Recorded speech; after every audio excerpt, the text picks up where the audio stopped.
এক বাড়িতে এক দুরন্ত বাচ্চা মেয়ে ছিল। নাম তার গুড্ডি। সে সারাক্ষণ জল ঘাঁটতে ভালোবাসতো। যেখানে কল দেখতে পেত গিয়ে খুলে হাত দিয়ে দাঁড়িয়ে থাকতো আর জল ঘাঁটতো। তার মা সবসময় তাকে বকতো।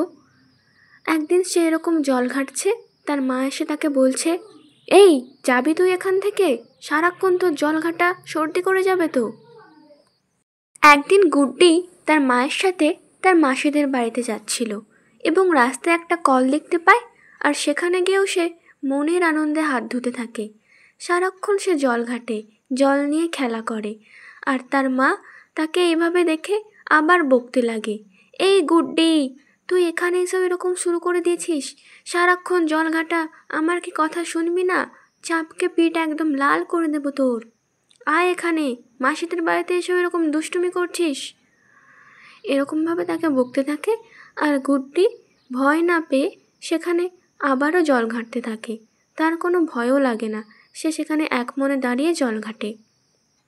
মাসি বাড়িতে পৌঁছে তার মাসিরা তাকে খুব ভালোবাসে। তার মাসিরা তার দুষ্টুমি দেখছিল, আর গুড্ডি তাদেরকে নেচে নেচে দেখাচ্ছিল। তার মাসিরা তাকে দেখছে আর খুব হাসছে, আর গুড্ডি সেখানে নেচে যাচ্ছে। আর কিছুটা জল ছিল, আর সেখানে গুড্ডি ধড়াম করে পড়ে যায়। তার মা এসে তাকে খুব বকতে থাকে, ঠিক হয়েছে, এবার বোঝ ঠেলা, খুব তোর নাচানাচি, হ্যাঁ এত দুষ্টুমি, এবার বোঝ ঠেলা, লেগেছে যেমন ঠিক হয়েছে, এরকম তার মা তাকে বকতে থাকে।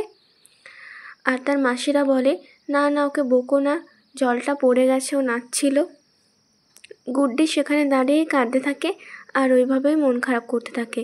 এরপর থেকে তার খুব শিক্ষা হয়, সে আর জল ঘাঁটে না।